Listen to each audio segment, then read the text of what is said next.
Welcome, everyone. Thank you so much for joining us for this very special episode of Forgotten Feminists.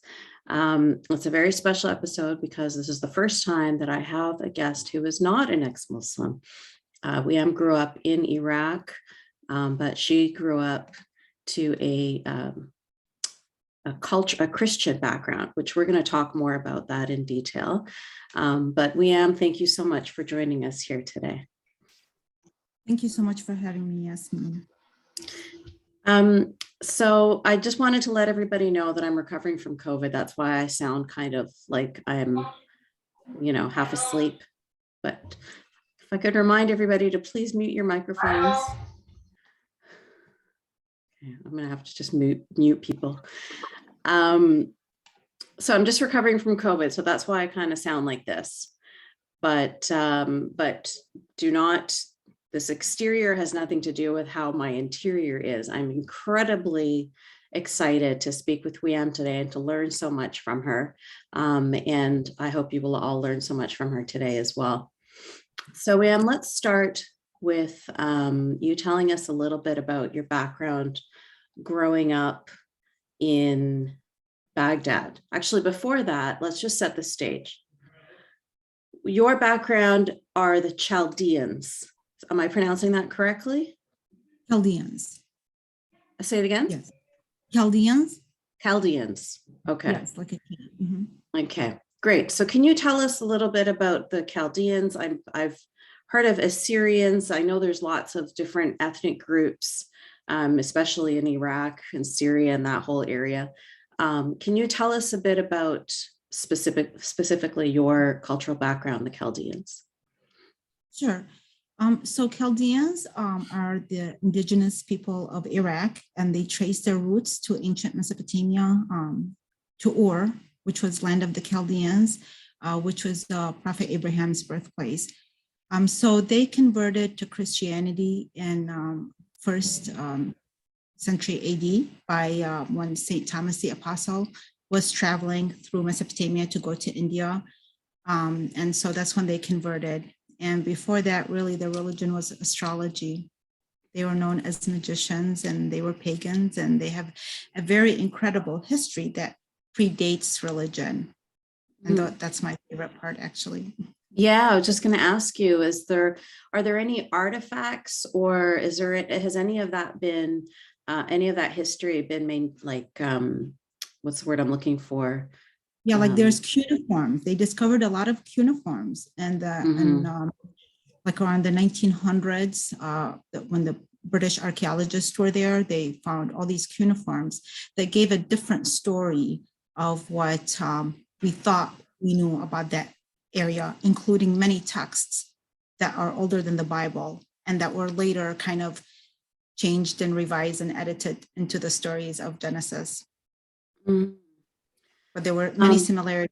And one thing that was left out, a lot of the material or the cuneiforms that were left out and the stories that were left out were the ones that dealt with women.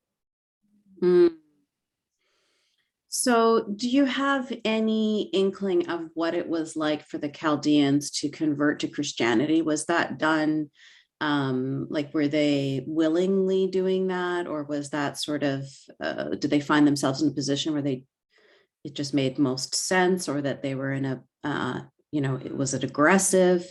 Do you have any idea of that history? Yeah, so that particular history I have not found, although I keep searching all the time. I'm always researching and trying to see the history behind that land. And it does not show that there was aggression. And it does seem like a more peaceful way that they embraced Christianity. And that was mostly because it was St. Thomas the Apostle was not a violent man. And so he was just spreading the word and they were just embracing it. There was no particular war that took place in the process.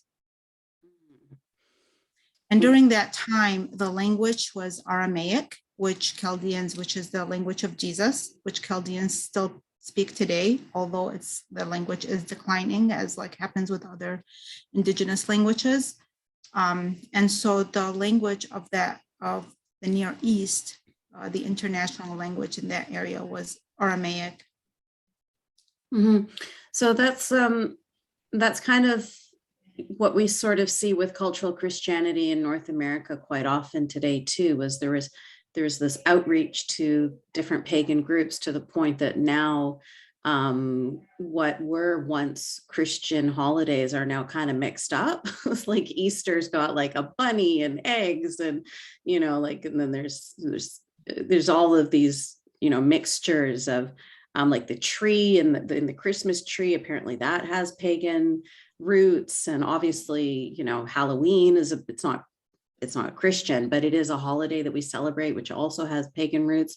So we see a lot of that kind of melding of cultures, melding of ideas, melding of beliefs in North American Christianity as well. So is that kind of how the Chaldeans embraced Christianity? Were you keeping bits of your own pagan background?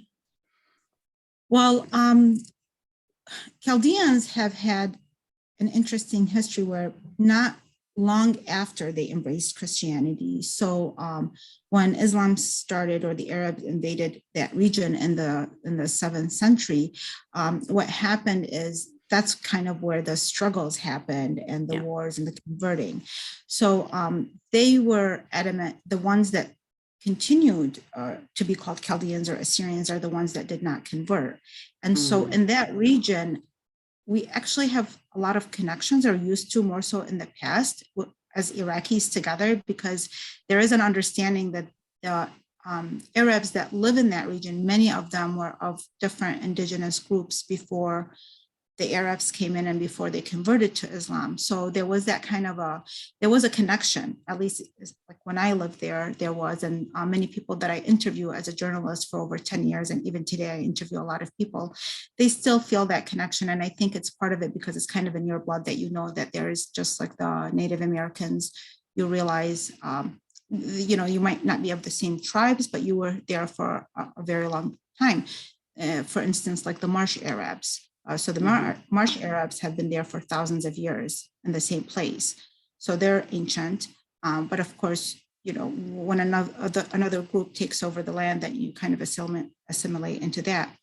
And so what seems to have happened afterwards is that there was more of the fighting and the survival, turning into survival mode. And then I feel, from my observation and my research, is that they're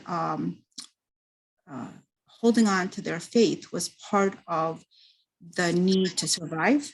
So the focus became so much on their faith. And over time, because in schools, you don't learn anything that's past at that time. When I was there, 1500 years. So anything before Islam, so you're not made aware of it. So you really don't know who you are. There's no chance, but you do have the churches still, they remain. And so your faith kind of becomes the most important thing.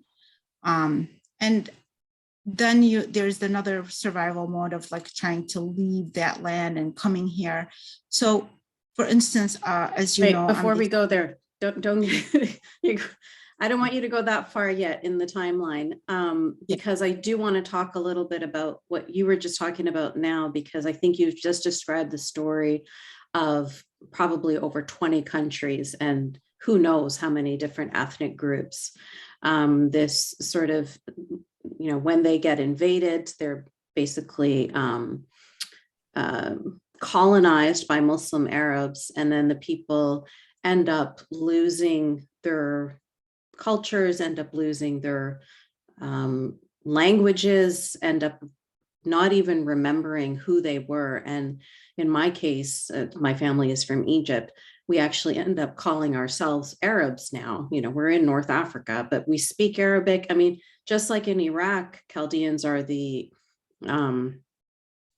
original, the native indigenous people of the land, but now you find yourself a persecuted minority. That's the similar thing in Egypt, where the Coptic Christians are the indigenous people, and they've now find themselves to be persecuted minorities in Egypt. And that happens, over and over and over again in so many countries all over the world. And I wanted to talk to you a little bit about this topic because, obviously in Islam, there's the idea of dhimmitude. So as a Christian or a Jewish person living in an Islamic state, you're a dhimmi. So you have to accept that you are a second class citizen, and you have to pay jizya, which is like a head tax for, similar to the mafia, you know, it's a protection tax. Protection against who? Well, protection against us. So it's a vicious, people like to pretend, and they say things like, oh, Christians and Jews were very happy under Islamic caliphates. They were protected. But the truth is that they're living as second-class citizens in their own countries, if they're not eventually, like you were, and like countless Jewish people were, and countless other Christian people were, if they aren't eventually forced to flee. So I want to talk to you about this idea of dhimmitude, jizya, how minority groups are treated under, you know, obviously caliphates like the Ottoman Empire, but even just in the Arab world in general, or in the Muslim majority world in general, because there seems to be this idea that if you're not under an Islamist regime, an Islamist caliphate, if you're under a secular dictator, that, you know, secular dictator like Saddam Hussein, that life for minority groups is good. So what would you say to that? Or tell me your thoughts on all that.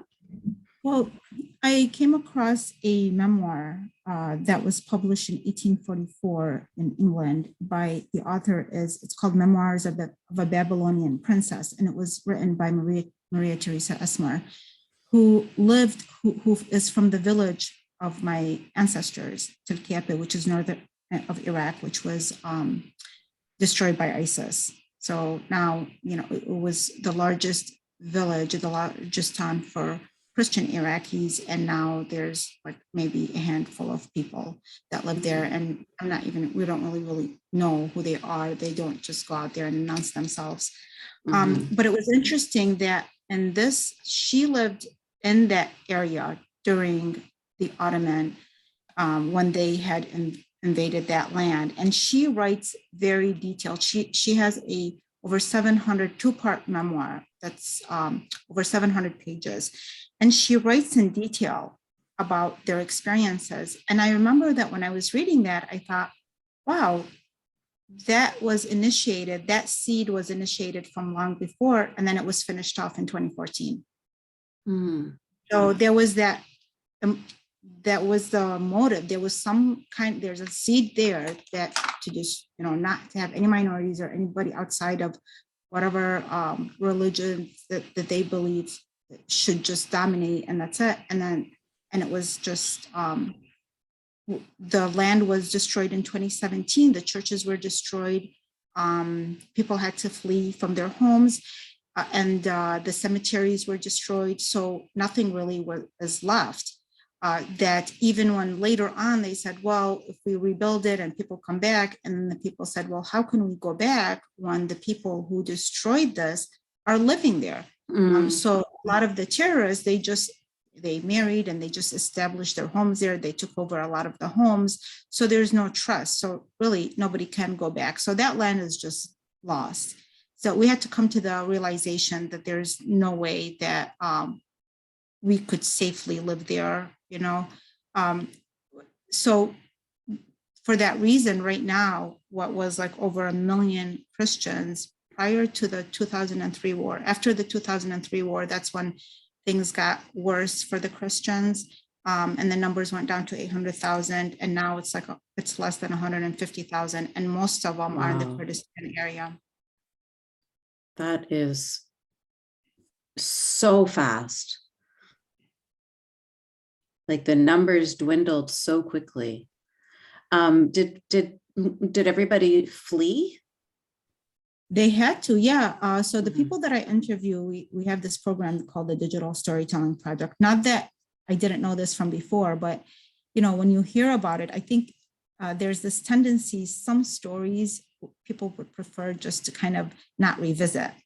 And so when we are doing some of the programs that we do, we revisit that. And I realize like this just happened in 2014, but oftentimes, unlike other minorities groups, like unlike in Germany, where you learn about the Holocaust for a whole year in high school, you know, here, and I was raised in the United States, we learned about slavery, we learned about the Native Americans, genocides, we learned about other, what we did to others, not necessarily us, but just the land or the people that came here, how it happened. And it's very interesting for me when I see that people who get their stories told and it's taught, they still don't find that it's enough, but we don't get it at all. Like we don't get anything.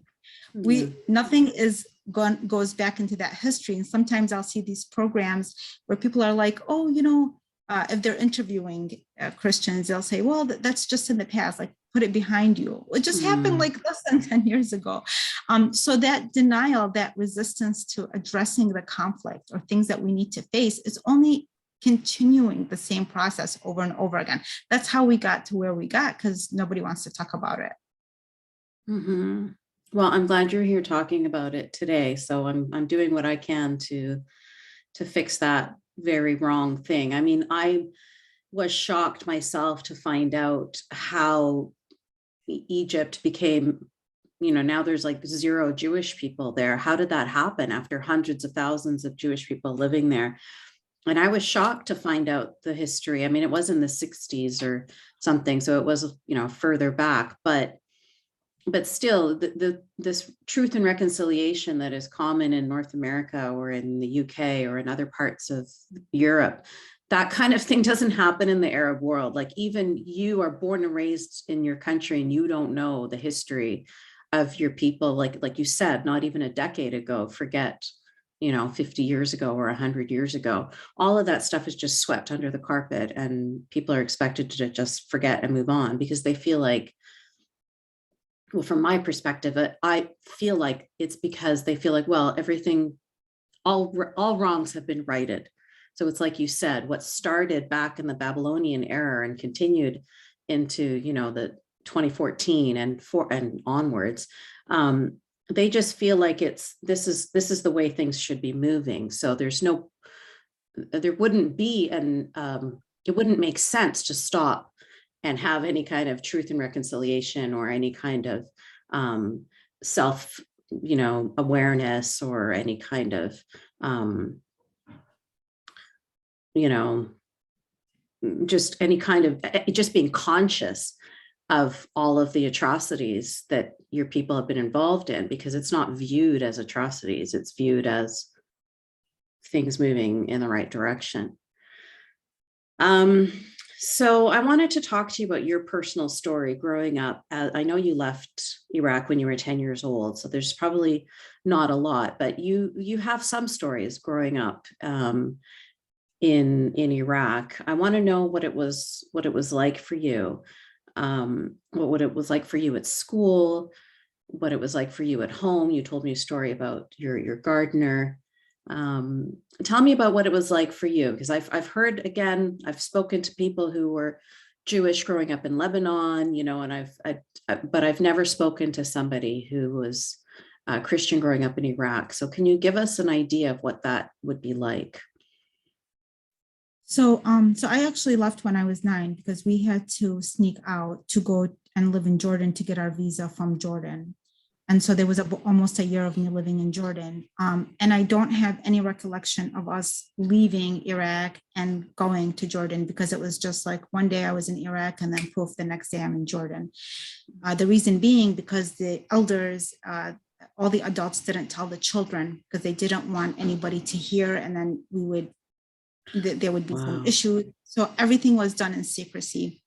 So my childhood, the way I see it as a feeling to that land, I have a very, very intimate feeling to that land, which I think most people feel from wherever birth country they come from.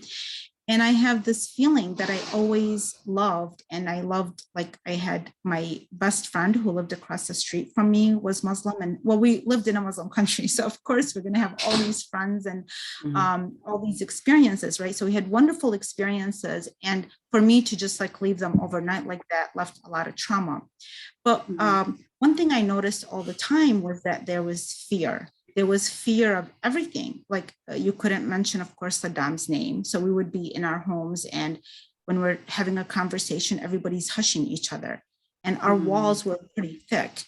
Our walls are not like how they are in the United States. So I was thinking, what are they afraid of? I mean, in the middle of the night, is there a ghost around listening to us? And there was this constant fear. But of course, I didn't know what the politics were behind everything, but I knew that there was a fear. And then I knew that something shifted during a certain time, because I was in school. I think I was in the 3rd grade when, so I grew up in a very, very loving household. And, you know, the first time that I experienced anything that was kind of traumatizing for me on a physical level is when there was Saddam's parade that was going on, because he was just coming into presidency and there was a parade for him. And I remember my niece was like my age. So they said, come and sleep over. And I said, no, it's mandatory that I go to this parade. The teacher said I have to go. And my mom and my sister, they said, oh, it's no big deal. I'll just tell them that you had to go to your sisters. Or like, they really thought it was no big deal, because prior to that, I guess the experience was different and how the school was handling things. So then I didn't go. And then the next day they lined us up outside in the courtyard, as they do. And they said, we're going to call the 2 people that didn't come to this parade. And it was me, and it was another girl that was in 6th grade. She was older than me. And they called her up first. And when she went up, I saw her from the back, and I saw them with a ruler hitting her. She turned around and tears were coming down her face, and she walked back. And then they called me. And then when I got there, all I remember is looking up and seeing this vicious principal's face, like, and her hand going up and then smacking me so hard that I passed out. I don't know if I passed out because of the strength of how hard she hit me, or the fear, or everything that was involved. But later, when I was trying to connect all these dots and seeing, like, when I was reading your book, it was helpful that I saw that, this is not just a political thing. Like that thing of shaming you for making a decision, for thinking like you're disobeying, you're not listening, and then to like shame you in front of everybody, and to make sure that you do not ever like make another choice outside of what's considered the right choice for them. But after that, there was another incident that happened right after, where I was asked a question by the teacher, a science question, and I froze. And she again sent me to the principal, knowing at that point that principal, she was, I guess later I found out from my mom, she was married to a 𝗃𝗧, and things were changing. And she again hit me.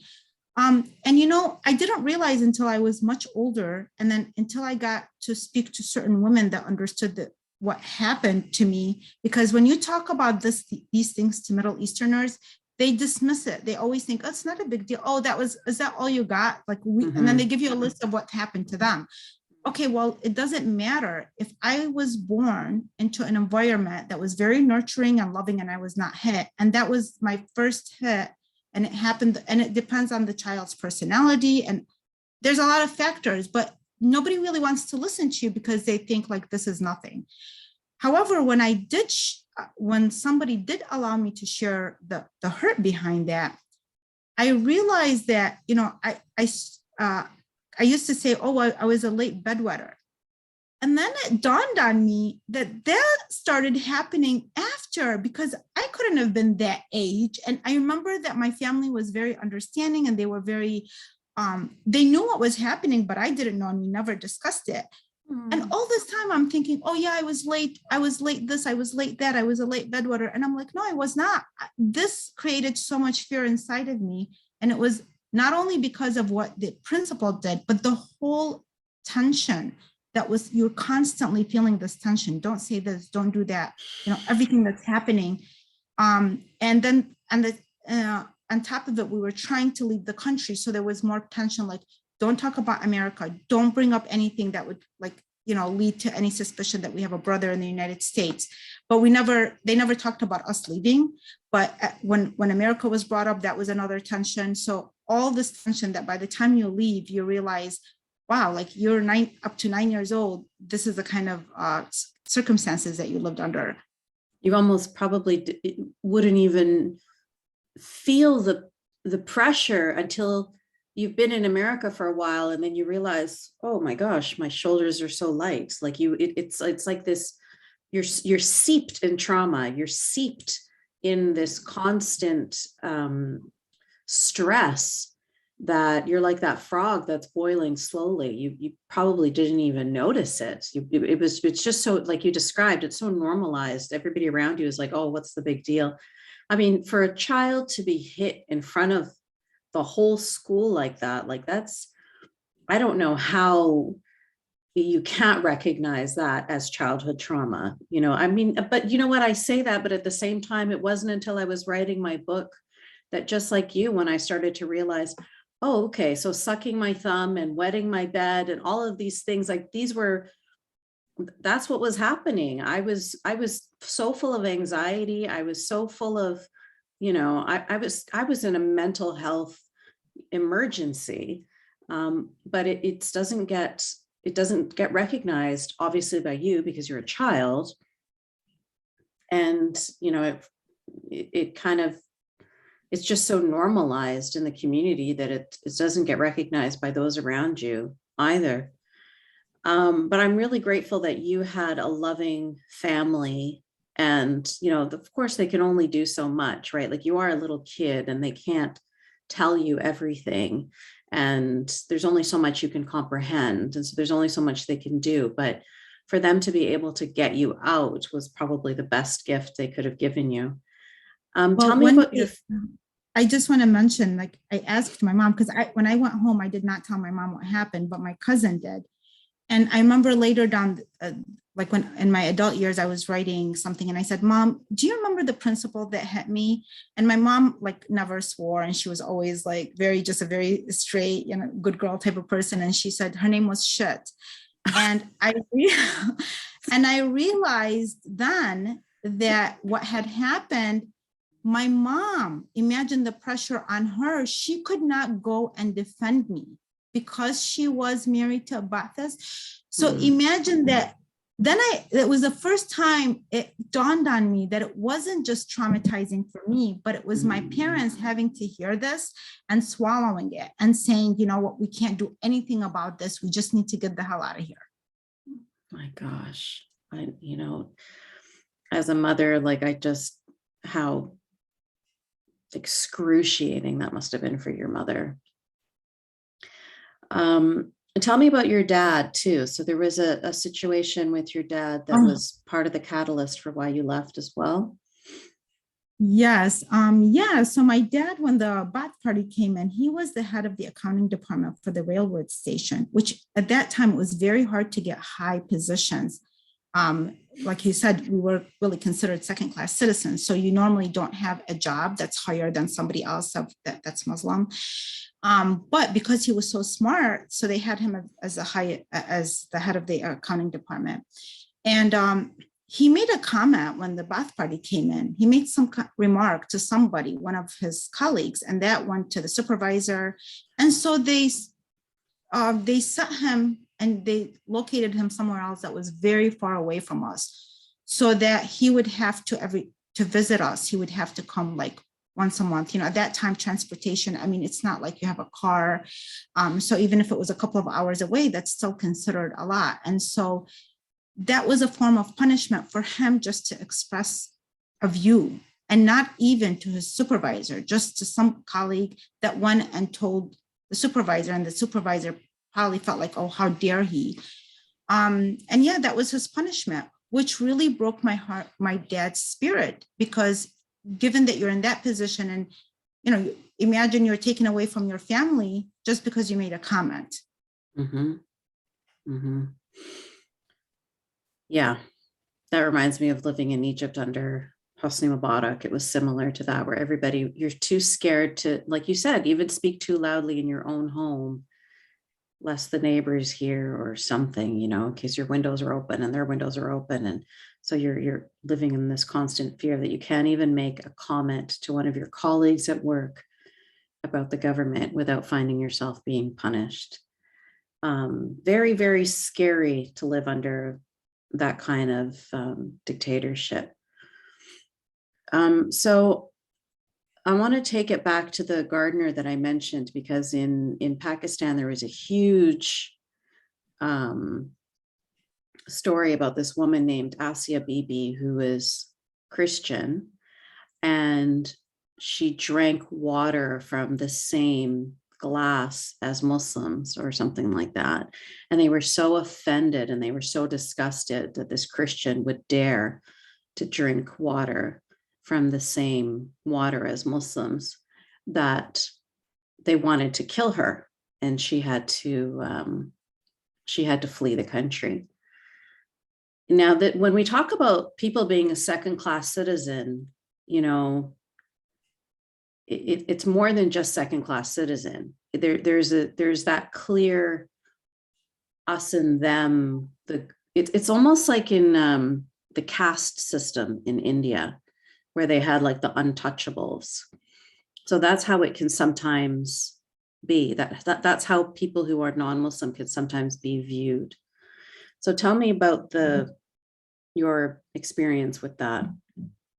Well, and again, this story is because when I was reading your book, what happens is sometimes being dismissed the way you are, you feel like what you have experienced as a minority is in comparison to others, it's not really important. You're as considered being like white, which really we're not, and Christians, you're just put in this label, and then there's this viewpoint by giving you certain labels that your story does get dismissed, not by everybody, of course, because that's why we have been able to come here and survive, but we have noticed that we're not necessarily the popular minorities, because we're not as loud, which it would help that we don't have to be necessarily loud, but we should take more initiative to share our stories. But we have been oppressed for so long that we do it quietly. We keep our head down, we work and do the work. And that's how we just continue, because that's what helped us survive all these years. So when I was reading your story, it triggered other stories that we just kind of kept under the rug or didn't give any importance to them, that were not as, you don't mention them, because my parents raised us like there's good and bad everywhere, not to focus on the negativity, all these trying to show us these positive things. But I said, yeah, but everybody else sits there and talks about the littlest thing that there's no even proof to it, but then, oh, I'm offended by a word you could actually debate whether it's offendable or not, offensive or not. And then and then here we are, there's actual stories with proof, and you feel like, oh, I can't even utter them because of my love for my Muslim friends and my love for my birth country. And then there's all this guilt that I think is really ancestral, that, you know, the oppressiveness and everything that comes with it. But I remember from a long time ago that my mom shared the story about how she was hurt that our gardener, you know, and my mom, she gave birth to 12 kids and she buried 2. And so she had a handful to deal with as is. And so every day she would make lunch. When she made lunch, she put aside food for the gardener. And every day he accepted it and he was very nice to her. And then one day she found out that he was throwing the food that she gave him, because I guess, you know, it's considered probably unclean or something like that.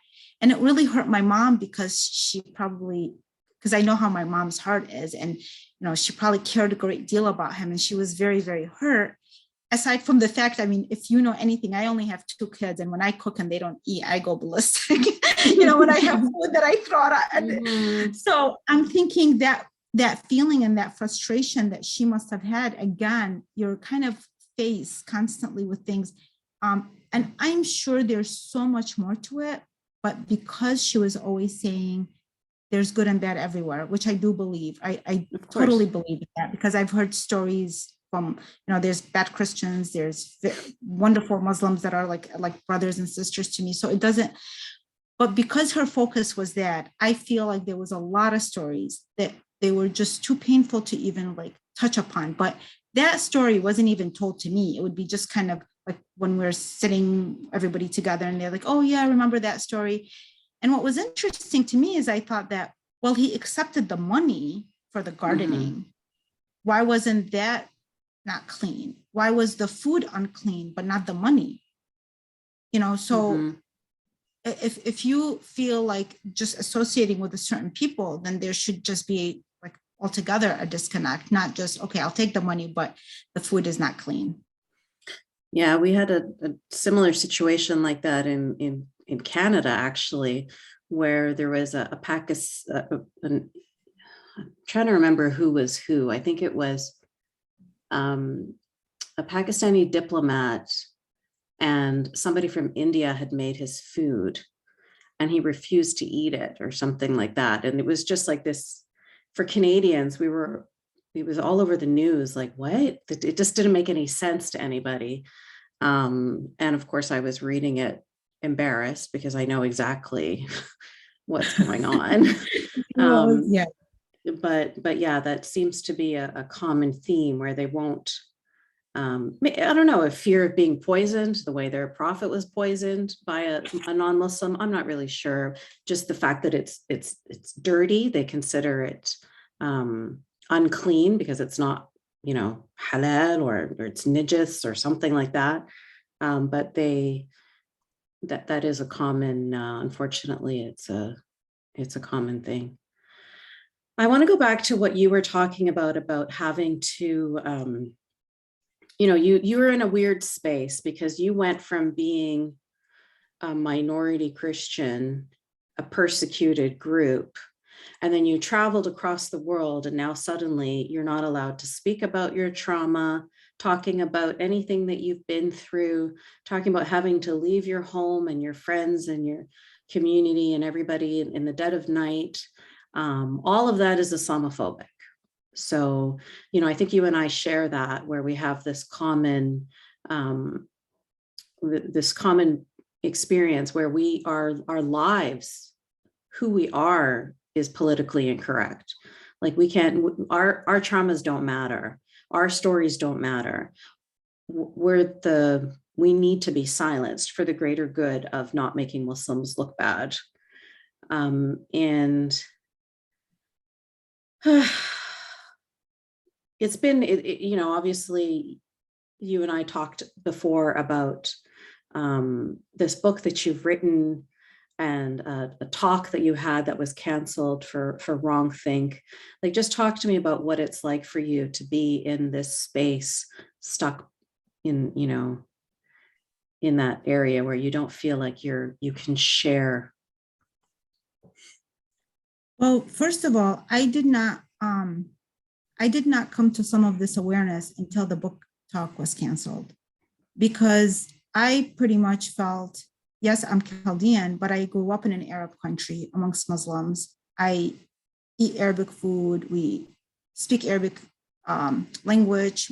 My friends are Arabic, and we're so we watch the Egyptian, the Egyptian films are like the Hollywood. So we grew up with these films. We love the Egyptians. So for me, I loved and adored so much of that. So, and, if there was something I didn't like, I didn't look at it as if it was Arab or Muslim. It was just like, well, I like this or I don't like that.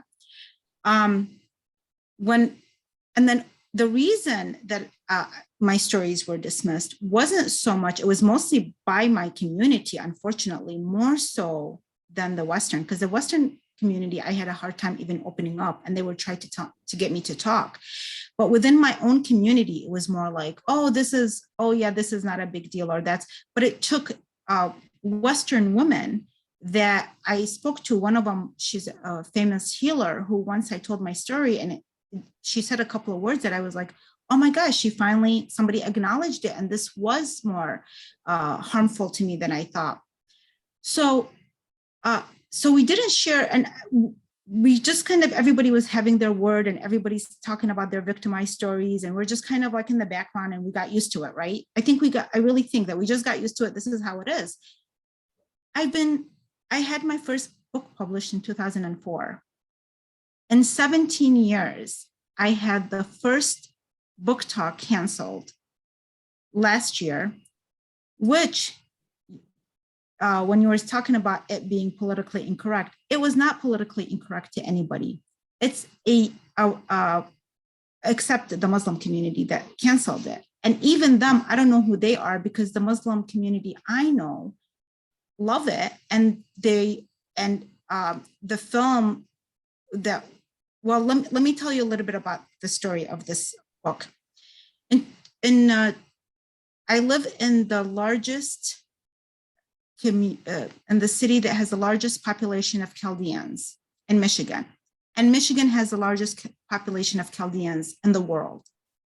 It also has the largest concentration of Arabs in the world. And my district has the largest population of Iraqi-born individuals. So this is, our community is really like a little Middle East in a sense.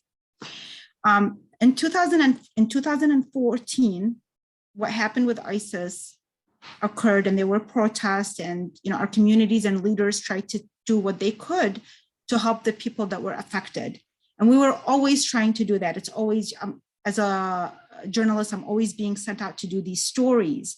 As much as I try to stay away from that, because it gets too much. You feel, sometimes people see me, whether on social media or elsewhere, I don't get involved in these talks, not because I don't care, but it gets to be so much, and you have to kind of detach yourself from it. And that's where I decided to do, because I thought, well, I'm here for a reason. I have to be able to also enjoy my freedom and not just get too caught up with that, because we already suffered so much of it. So when between 2003, even during the Gulf War, the Christians also suffered because they started being called Bush's people, because after the bombings that took place in Iraq in 1991, and so everybody suffered in Iraq, and then there were sanctions, and so the Christians were not really favored at that time, even more so, because then it seemed like, well, a Christian country is doing that to us. And then to top it off, a lot of the Christians had relatives in the US or Western countries that could help them out. So that was also painful for the others to see, which I can understand. So things were turning bad for Christians at that time, but they really got bad after 2013. And so for decades, here we are, our community is always trying to help the people back home, or try to bring them here, or try to find homes for them or protect them. 2014 happened, same story, and it just keeps getting worse and worse, especially because at that point, they were destroying all the villages that were so dear to our hearts, our ancestral villages. In 2015, there was a big controversy that happened here because leaders wanted to build a mosque, a 20,000 square foot mosque with like the big megaphones and everything. And our people felt like, look, like this was painful for them. And then the Muslim community said, but we have the right. And even though there are several mosques already present. And so for me, it was always painful to see the two sides at each other, just because I just really want to, do the best for everybody and not to judge them based on background. And I was always listening to everybody. Then in 2016, the elections happened, and then there was more tension between our community. So what I did is I took all like my energy, because of course I have feelings, I have thoughts about all of this, but I put them into writing a book. And I wrote a book about a Muslim girl, a refugee family that lives across the street from a Christian family, a conservative family, during the elections. And this girl, this liberal Muslim, is influenced by Enhadwana, which is the first writer in recorded history. She was the daughter of Sargon and of Akkad in Mesopotamia. She's the first recorded writer, not because she was a princess, a priestess, and people wrote before her, but she was the first to sign her name. She wanted to make history, and at the end of her poetry, she said, "It is I, Enhadwana, who wrote this," something never done before. Which, by the way, I only learned about her not too long ago, and I try to always bring her up in my material, again, because I guess the first writer in recorded history is not important enough to be taught in the school system in Iraq. Not even here. I run a museum. She's not even in our museum. She wasn't purposely left out. People did not know about her. Every time I bring her up, people do not know about her. And that's on us, because we have not elevated her name, because she's a woman, and because she existed in a time period where supposedly women should not have had any kind of power or influence. which she did have a lot of power and influence, a lot of political power. She was very intelligent. So I created this story that it has a lot of importance in it, but I always use a lot of humor in my writings, no matter what the writing is, except for there's a couple of nonfictions that are purely nonfiction. And I think that's where the probably doesn't, it's a lot of articles that I had gathered over the years. But other than that, there's always a lot of humor because I love that. Like I said, I was raised in a healthy home that had its own, what do you call it? Like, of course, we had a lot of its problems and things that I had to get through, and a lot of the drama that exists in Middle Eastern cultures. And I still, as a woman, didn't have the same type of freedom that other people might have had. However, my father was a very, very, very progressive man. And that was one of the reasons he had 7 daughters and 4 boys, and he wanted to make sure that his daughters had a certain type of lifestyle. So from the time we came, he just really gave me the reins to just do what I felt was right or what I wanted to do. So I said, okay, I'm going to write this story. I'm going to bring the most beautiful elements of the Arab culture. And I'm going to have these 2 women. They're beautiful. They're smart. They're of different religions. They're of different political backgrounds. And they're going to like confront each other, and they're going to talk, and they're going to fight it out. And whatever is going to happen between them. But this story is important, and it's going to be authentic, and it's going to bring in a fresh perspective. This story was originally a script that was selected as quarterfinalist by 𝗃𝗀𝗀𝗧. So then some people heard about this that know me, and they wanted to work with me on it. And then Buffalo 8, which is a company in Santa Monica, became our partner. Then Scott Rosenfeld, the producer of Home Alone, became our executive producer. Detroit Free Press wrote about it. So all these people are very happy that, oh, this is such a lovely story. I love the humor. I love the empowerment of this woman. My Jewish friend, who is a part of this huge organization, says, well, we don't do book talks, but can you do this book talk for us? I love this book. It's lovely. It's wonderful.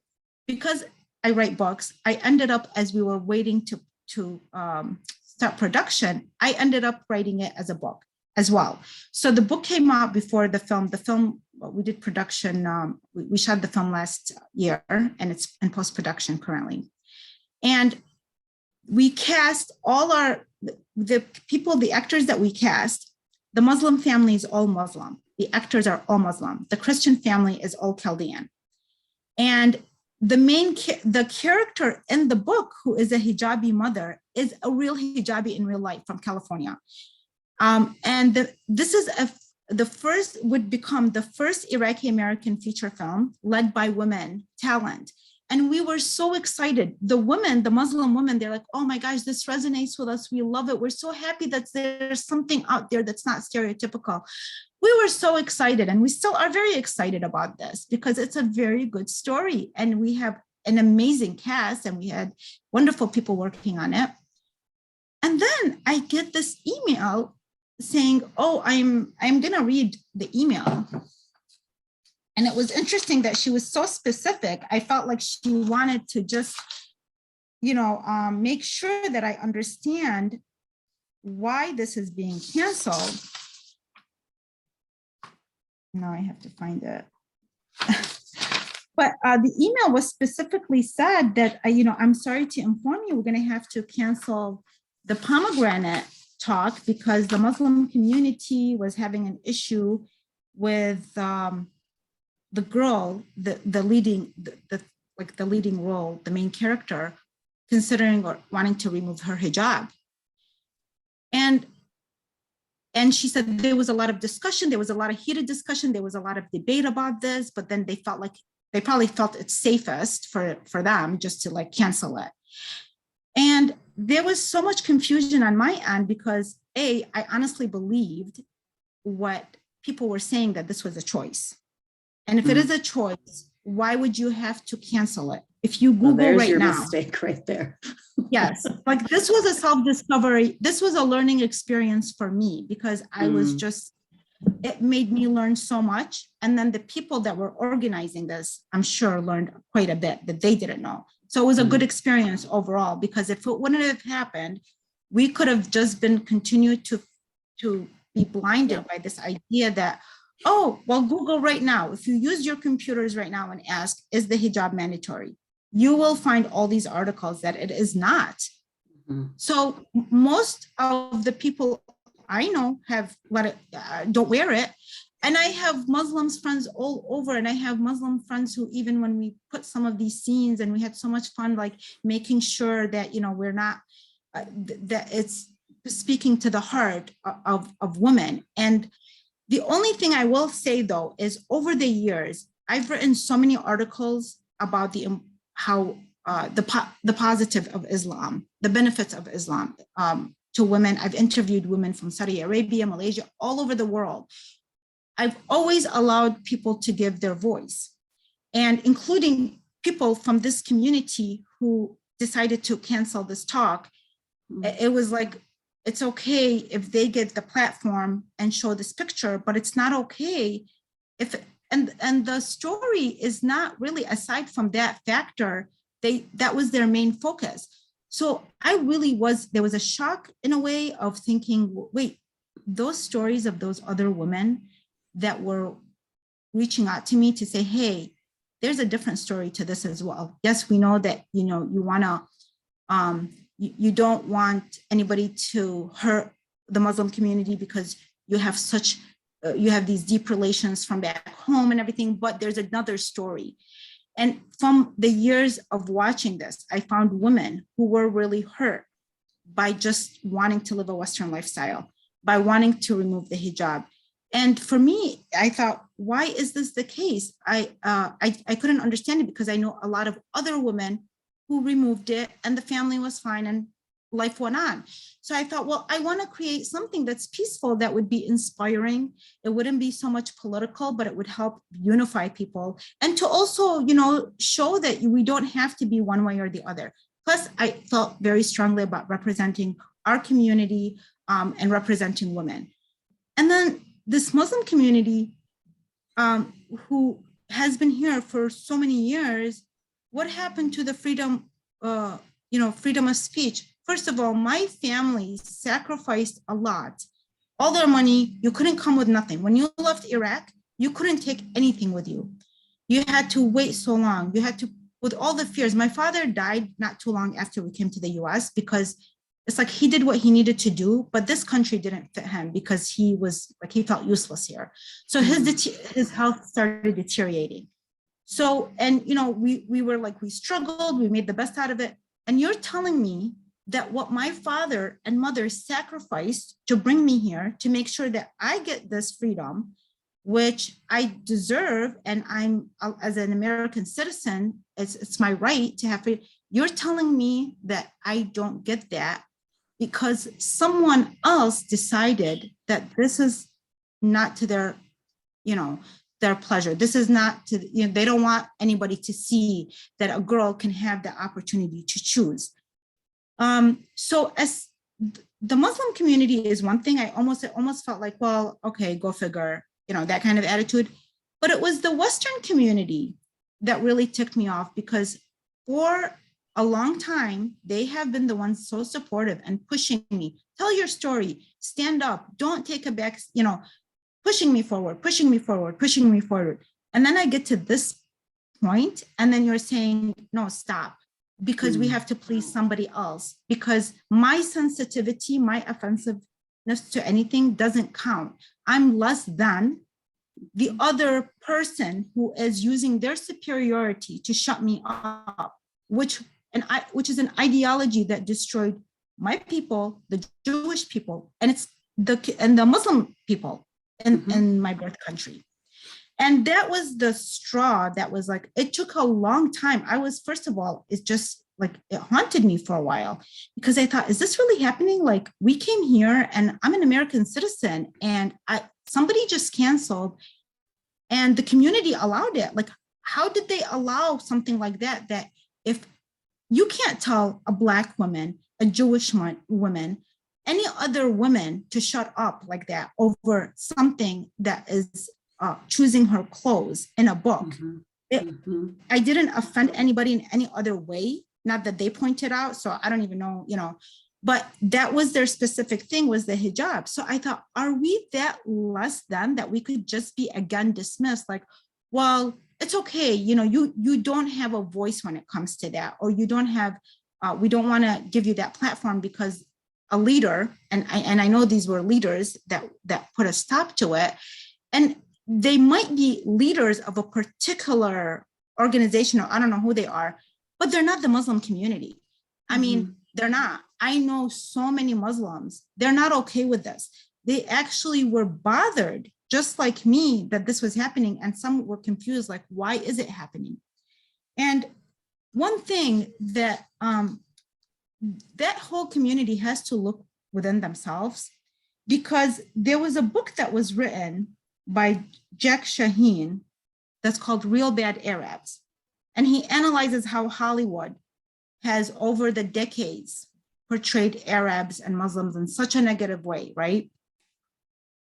I met him in person. We were both at a conference where we were both speaking. I mean, I don't want to be disrespectful. The person is now deceased, and he put many years into this book. But when I told him, at that time I was working on a documentary, when I was telling him about my documentary, I didn't see any kind of like, okay, let's take action. It was more like, let's just focus on this book that's pointing the finger on Hollywood.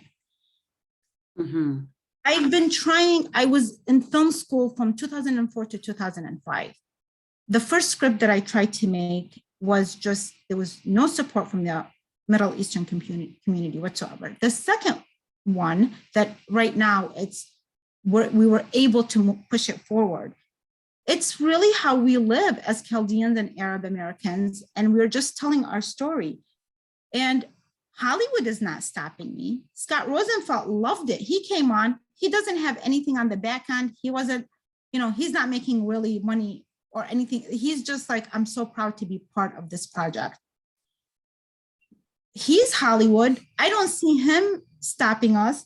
But what I do see is that in the last couple of years, there's been a ban that has included the government officials for years. Anything that has any film or series that Netflix originals puts on, guess who bans it if it's of Arab nature? Jordan, the movie Jen ended up, the actors were being bullied. Netflix had to put a statement out that said, listen, you need, to stop bullying the actors and the cast and the crew that were involved in this film. They had the top prosecutor in Jordan wanting to raise a case against the actors and the cast and the crew and everybody for this film. They wanted to ban Netflix from Jordan over a movie that became popular. And people were saying, well, why are you doing this? I mean, this portrays a realistic, essence of who we are. And this is what we've been wanting. But the list of the films that they've been banning, like in Egypt, they banned this movie with this one, 𝗃𝗊𝗡 and something. Oh, that was a recent one. I mean, they're constantly banning all these films, and they're saying that, this is not moral, and this one is this, and this one is that. And yet, I'll tell you, Beauty of the Soul, starring 𝗃𝗏𝗏𝗡, was banned in Egypt for scenes deemed sexually provocative. I mean, if you watch, you're kind of waiting for those sexual provocative scenes that, given what we see nowadays, it's easy to miss. Yeah, it's like Jen, it was a youth drama. So they called some of the scenes pornographic. And I think there might have been a kiss, which I think I missed. Because sometimes I'm multitasking in my kitchen while I'm watching these things. There's a movie, a Disney movie that at one point, one of the characters says something about her two moms. And like, it's not even noticeable. It's not even part of the plot. It's just a comment that one of the characters makes at some point.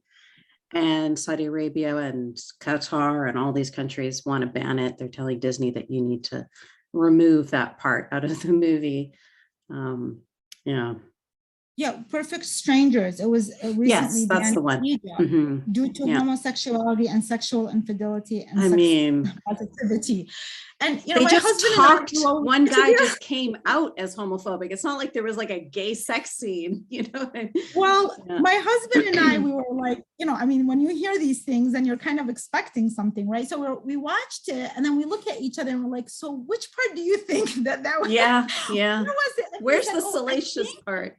So I had a conversation with my sister the next day and she says, oh, I think it's that one part where the actress takes off her underwear, like she literally under her dress. You and I see said, nothing. do you think so? Yeah, I'm like, I don't think that was the part. Do you think it was that? And we're trying to figure out like what part, because that should really be a game around that mentality.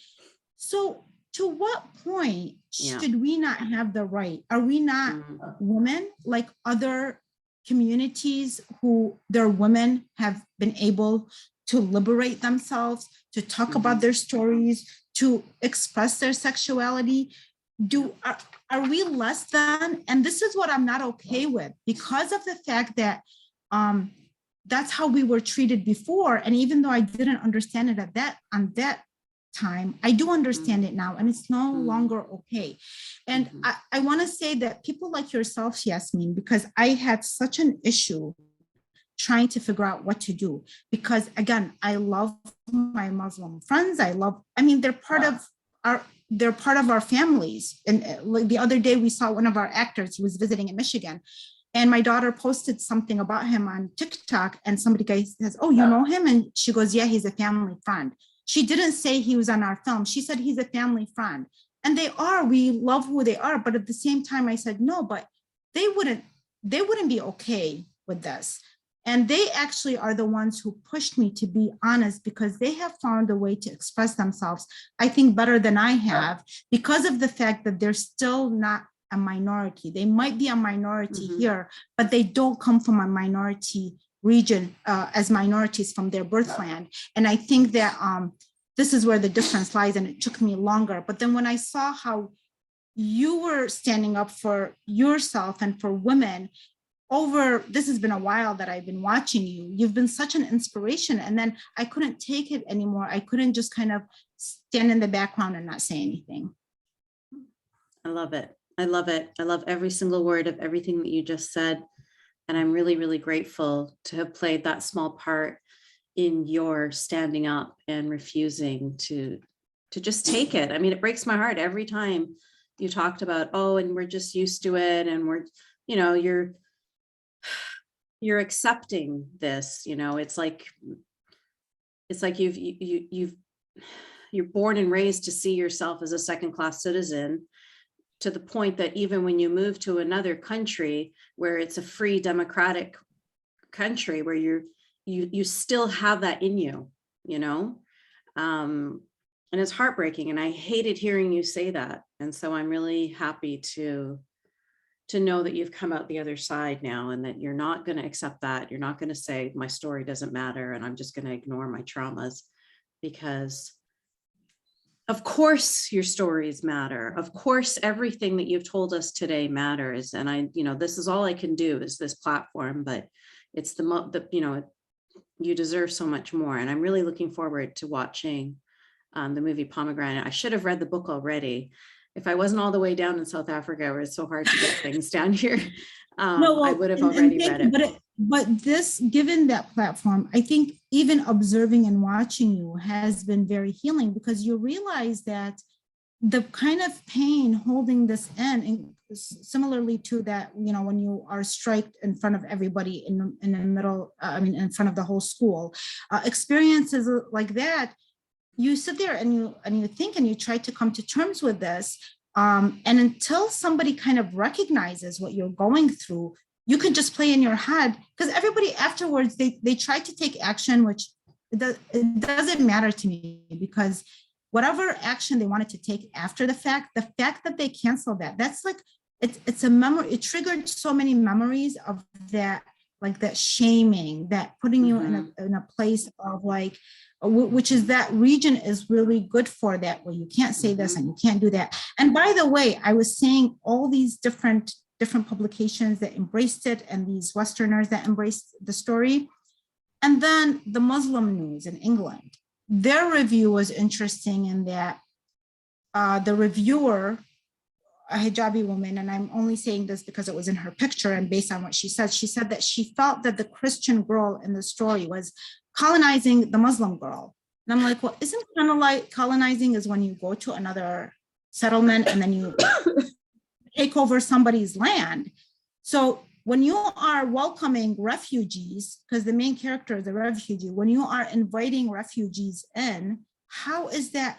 I mean, have we gotten to that point where we can take that word now and you come into somebody's country? I came into this country and I am aware and grateful. And part of me speaking up is because I thought we came to this country for this. Like, how can and I? You were the ones who were colonized by the Arab Muslims. She's got it ass backwards. Yes. But once you come here, if you are coming to this country, you fight, some people die. There's been so many people who have died to come to this country. And you're saying that you want to bring the ideology that destroyed the very place that you were coming from. You want to bring that in the luggage? I mean, how do you want to peg that along? That's something we're trying to remove. We're trying to remove these garments that are stuck to our bodies because they've been there for thousands of years, that have, again, benefited nobody. Honestly, if this was benefiting anybody, or if what I was saying was hurting anybody, I would not be doing it. Because at the end of the day, for me, I am a very, very spiritual person. And I want to make sure that what I am doing is not bringing harm, but it's somehow doing good. And oppressing freedom of speech, because I come from a region who is, I mean, has an award for that, right? Mm-hmm. You don't want to do that to your people. You don't want to go in that direction. You don't want to call it, it's punishment. You can call it a consequence. You can call it whatever you want. It's punishment. My father was punished for saying something. You can change it up and play around with it and do however you want. It's censorship. Yeah. And losing the freedom of speech creates so much tension that people will start using different means, including violence, to communicate what they need to communicate. Absolutely. Absolutely. And it is so terrifying for people like you and me who have escaped this kind of world and who are seeing shadows of it now and seeing how complacent the general public is. You know, it is so terrifying to me to see that. Even just, you know, I don't want to get into this because it was such a ridiculous thing, but even when Will Smith went and slapped Chris Rock, the amount of people that couldn't understand the difference between words and actual physical violence, right. The amount of people that were equating the two, and that were somehow saying that he's justified in physically assaulting this man because this man said words that he doesn't like. Like, that is the kinds of stuff, that's what you'd expect to hear in Saudi Arabia and Pakistan and Afghanistan. I don't expect to hear that in the United States of America. Like, it is just, it's terrifying. It's like truly terrifying. Imagine if the principal that called me in front of everybody, imagine if she just said to me, why didn't you come? And I gave her a reason and she would have said, but we told you it's mandatory. Don't ever do that again. She yelled at me. I went back in line. Imagine if she would have used those words instead of slapping me to the point of me passing out. Look at the difference. How are you going to compare those two? I mean, would that have created that kind of trauma where decades later, that fear of kind of like stepping out of line, like, because they know that when you're a child and that hand and that kind of way, which right now when I see it, I see some of the things that you share of teachers still behaving that way. So the American system, we're always trying to find a better way to improve and to improve and to improve. And it's like never stops. Sometimes it's even, I think like it's too much. Sometimes if something is working, like leave it alone, just like look at more important things. But, you know, this continues in the Middle East. And when I see that, and I thought, wow, like they're just slapping them left and right, like it's no big deal. And again, you know, as minorities, I'm also thinking there was so many thoughts that just kept rolling in my head, like all these minorities who get to choose their pronouns, and you know, the Black community is just, you know, they're not satisfied about how much is being addressed in their history and all this. And I'm looking and it feels like we're invisible in this whole thing. Yeah. Like there's, I can't even share, we can't even say, you know what, it's okay whether I wear or do not wear the hijab. And again, I will just say this last thing, that the thing that pushed me is because I could not turn my head away from that anymore. And I did see, it doesn't matter who my friends are. I might be, you know, I might be connected to people or associate with people that are, of course, we all associate with people that are like us. I mean, that's just, you know, wherever you are. My kids associate with their friends. I associate everybody depending on your personality, your background, you're a writer, you're a filmmaker, whatever you are. But I was placed in positions that I saw so much harm that I just could not look away, that with people that don't have the opportunity to speak up because they are surrounded. And I know the fear involved of saying, hey, my father did this to me and now I'm in the hospital, or my brother did this to me. And you can't say that, you're destroying the whole family. And people just kind of looking away, not wanting to be involved, because it's like everybody's understanding what's happening underneath it all, but nobody wants to speak. Everybody's now afraid to speak. To where the people that canceled my book talk, they got cornered, they got into this trap, like, oh, what should we do? Because a lot of them are my friends whom I've offered this platform for them to share. And so the people that had the superiority took advantage of it and said, oh, well, this is culturally inappropriate.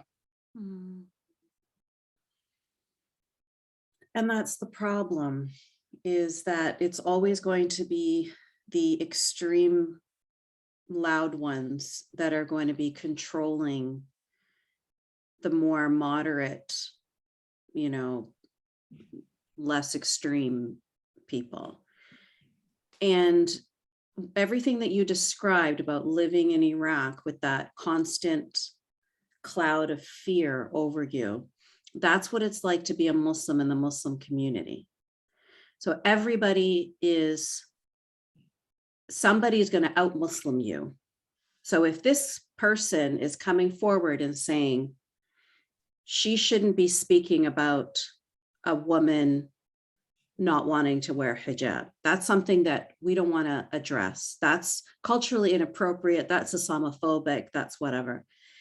Even though there's probably people that are listening to him that as girls didn't want to wear hijab themselves and were forced into wearing it, or continued to wear it even though they were uncomfortable with it because they wanted to please their families or whatever. Even though there are people that are going to be listening to him that relate to that character in your book, they won't feel comfortable speaking up because they're going to be attacked. And so they stay silent. So it's always the loud, aggressive extremists that get the microphones. And they are the ones that are running all of these Muslim groups that you see all over the US and all over Canada that are controlling speech and that are censoring things, you know. And so people get this impression that the average Muslims are all like that because this is what they're seeing, and they're not seeing average Muslims speaking up. And they wouldn't for fear of being ostracized in the community, and in some cases fear of violence, you know.